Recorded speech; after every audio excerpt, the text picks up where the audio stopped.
महाराष्ट्रातील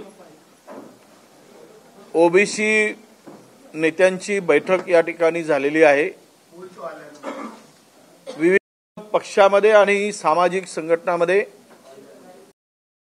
असणारे अनेक नेते आज या बैठकीमध्ये उपस्थित आहेत।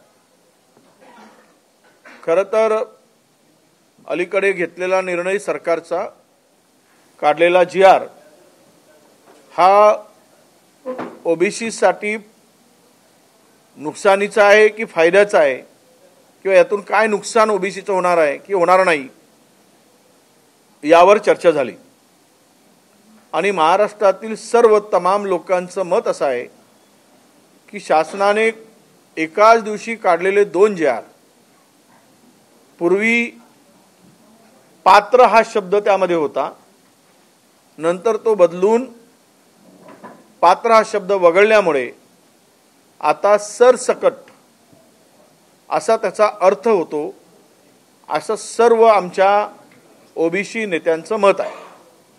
आम्ही कुणबी जातीच्या लोकांना कुठेही विरोध करत नाही, परंतु ज्यांच्या नोंदी सापडल्या आहेत त्यांनाही विरोध असण्याचं कारण नाही। पण हा GR जो काढला यामध्ये सरसकट सर्व मराठा समाजांचा, केवळ मराठवाडाच नव्हे तर महाराष्ट्रातील सर्व मराठा समाजांचा ओबीसी मध्ये समावेश होईल अशा प्रकारचा तो GR चा अर्थ निघतो आहे। आम्ही अनेक तज्ञ लोकांशी, वकील लोकांशी चर्चा केली। हा GR टिकणार की नाही टिकणार हा वेगळा भाग, आम्ही न्यायालयीन लढाई लढू, परंतु जर सरकार म्हणत असेल की आम्ही ओबीसीच्या आरक्षणाला धक्काच लावणार नाही, याचा अर्थ असा होतो की सर्व काढून घ्यायचं आणि वरून म्हणायचं तुमचं काही आम्ही नुकसान केलेलं नाही। आजच्या बैठकीमध्ये अनेक नेत्यांचं असं मत ठरलं की या GRच्या विरुद्ध आता लढाई रस्त्यावर उतरून लढली पाहिजे। 2 पातळीवर लढाई लढली पाहिजे, एक न्यायालयीन लढाई आणि दुसरी रस्त्यावरची लढाई। आणि यासाठी आजच्या बैठकीमध्ये सर्व ओबीसी नेत्यांचं एकमत झालेलं आहे की पक्षाचे पादत्राणे बाहेर ठेवून जो जो ओबीसी या ओबीसीच्या हितासाठी, रक्षणासाठी, संरक्षणासाठी येईल त्यांना सोबत घेऊन ही आपण लढाई लढूया। मात्र एकच स्पष्ट आहे की कोणत्याही पक्षाच्या व्यक्तींनी त्यांची भूमिका प्रामाणिक आणि इमानदारीची असावी, ही या ठिकाणी मुख्यत्वे चर्चेला आलेली बाब आहे। आता ह्यामध्ये एक गोष्ट आपण लक्षात घेतली पाहिजे की आपल्या पुढे म्हणताना या 2 पातळीवर लढाई लढत असताना आमच्या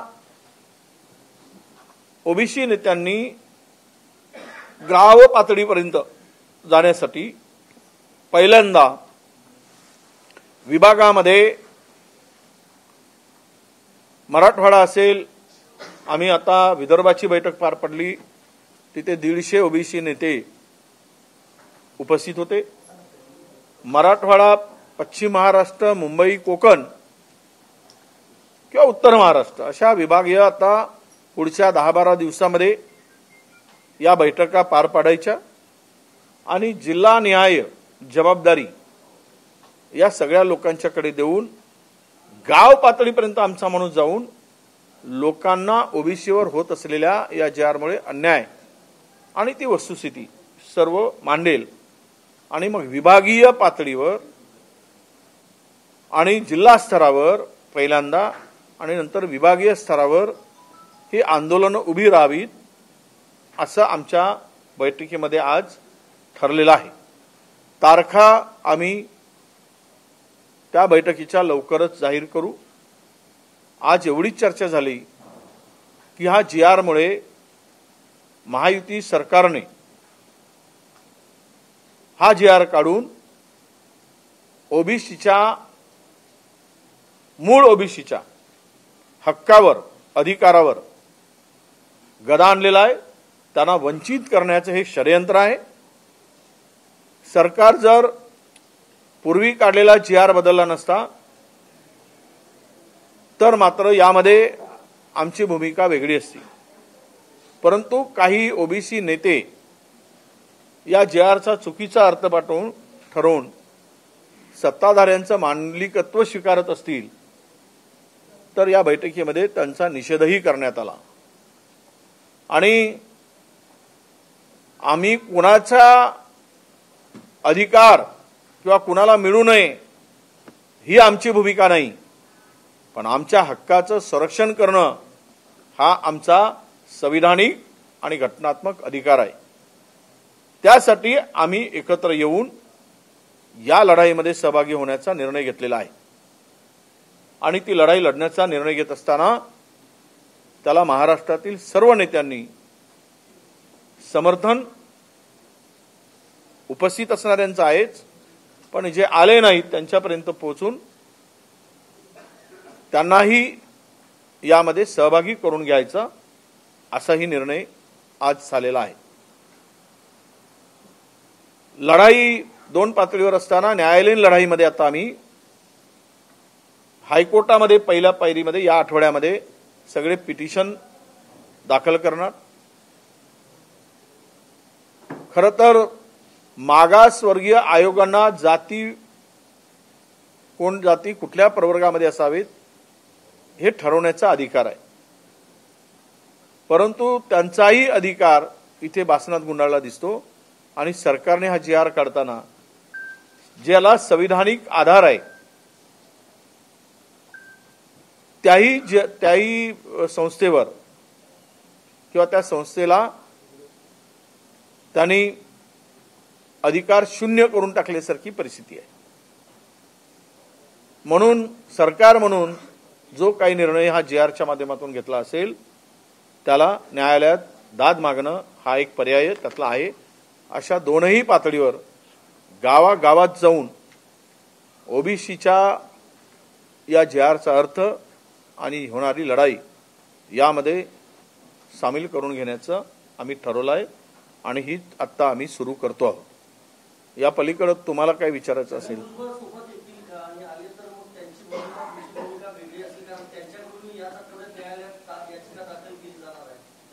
मला नाही वाटत की भुजबळ साहेबांची भूमिका या संदर्भातली वेगळी आहे। त्यांनी त्यांची भूमिका विशद केलेली आहे आणि त्यांची भूमिका या GRच्या विरोधात आहे, त्यामुळे कुठेही अडचण येणार नाही। नाही, न्यायालयीन लढाई तर ज्यांना वाटतं तो कोर्टात जाईल, आम्ही पण जातो आहोत, ते पण जात आहेत। शेवट या सगळ्या पिटिशन एकत्रित होऊनच निर्णय होतो आहे। पण कोल्हापूर असेल, संभाजीनगर, नागपूर, मुंबई चारही बेंचच्या ठिकाणी त्या भागातील नेत्यांनी ती पिटिशन दाखल करावी असा निर्णय झालेला आहे। आता राहिला एकत्र येण्याची, तर त्या संदर्भात भुजबळ साहेबांशी चर्चा करू। अजून आमची चर्चा झालेली नाही, पण आम्हाला ह्या लढाईमध्ये सगळ्यांनी एकत्र येऊनच लढावं अशीच आमची भूमिका आहे।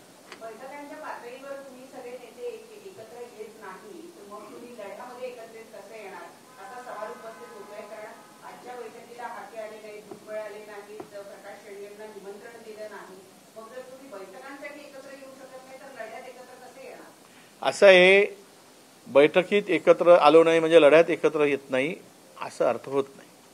मुळात भुजबळ साहेबांनी जी बैठक घेतली आणि त्यामध्ये त्यांना असेल किंवा हाकेंना त्यांची काही आता ते दौऱ्यावर आहेत, या लोकांना आम्ही त्यांच्या भूमिकेच्या विरुद्ध नाही, त्यांची आणि आमची भूमिका एकच आहे।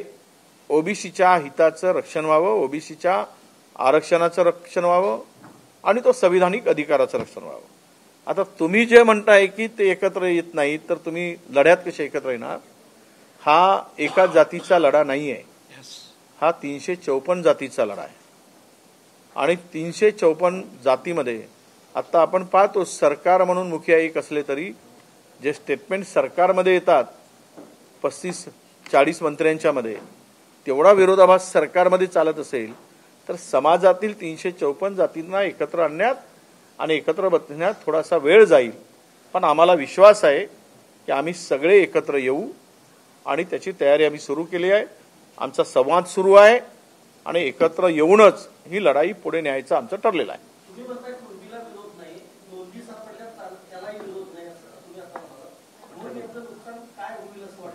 सरसकट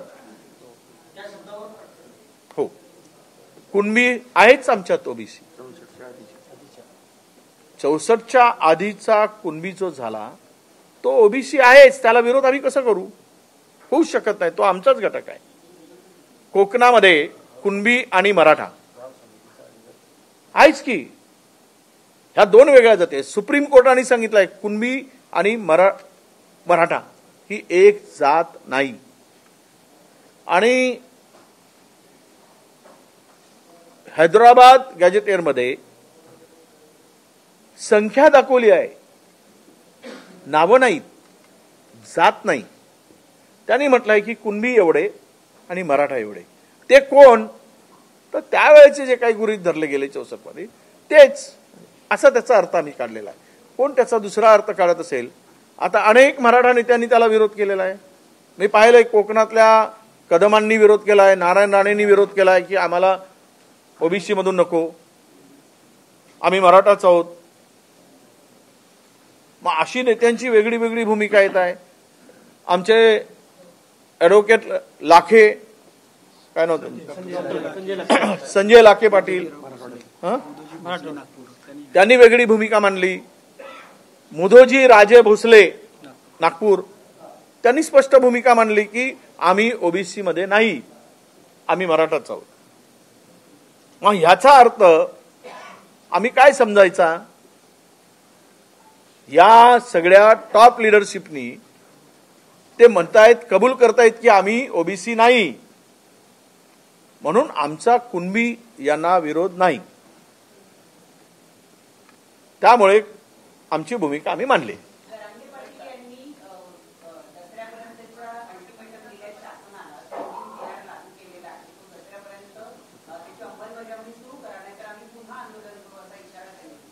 असं हे मला आज तरी विश्वास वाटतो की सरकार म्हणजे लोकशाही पद्धतीनं काम करते आहे, आजपर्यंतचा विश्वास आहे. आता पुढे काय येईल ते नंतर सांगता येईल. त्यामुळे आंदोलनकर्त्यांना कोणालाही कोणी रोखू शकत नाही. त्यामुळे त्यांनी आंदोलन करत असताना सरकारने ज्या भूमिका पहिलेच आणल्या होत्या की आम्ही टिकेल ते देऊ, ते टिकलं काय? भूमिका तर अशीही मांडली. आता एक तरुण बंजारा समाजाचा जिंतूरमध्ये उपोषण करायसाठी बसलेला आहे गेली 4 दिवस. त्या समाजाची मागणी अशी आहे की हैदराबाद गॅजेटमध्ये आम्ही ट्रायबल आहोत, बंजारा, तिकडे ते ट्रायबल आहेत पण इकडे ते विजेंटीमध्ये आहे. मग हैदराबाद गॅजेट लागू करत असताना या अनेक जाती आता पुढे येतील. मग त्याचं काय होईल? ते लागू करणार का असा विषय येतो. त्यामुळे अनेक प्रश्न यातून निर्माण होणार आहेत. त्या प्रश्नाला सरकार कसं पुढे जाईल?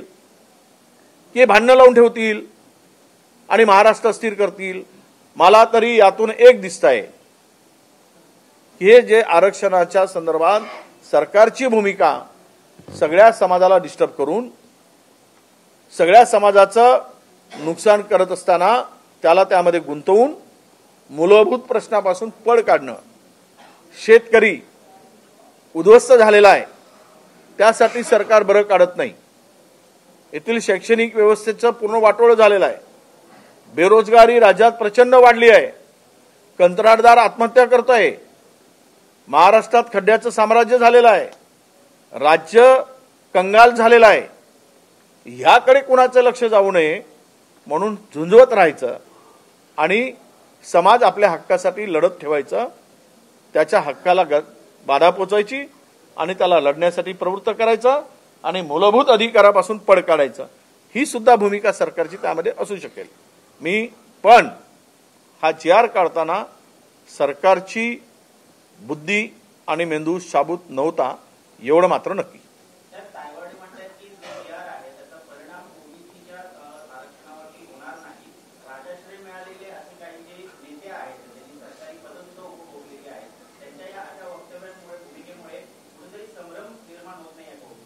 असं आहे की त्यांचा रोग कुणाकडे आहे हे पहिलं पाहिजे.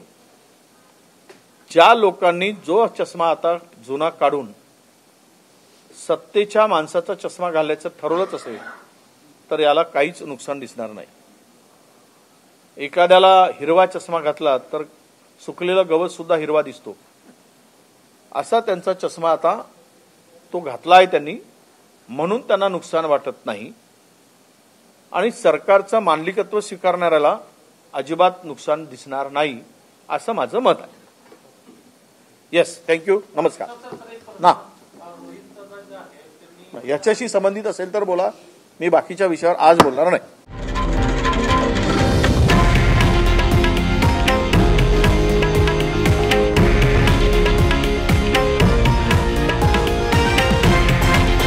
हे आहे देशातील नंबर 1 न्यूज नेटवर्क आणि आपण पाहत आहात TV9 मराठी, एकमेव.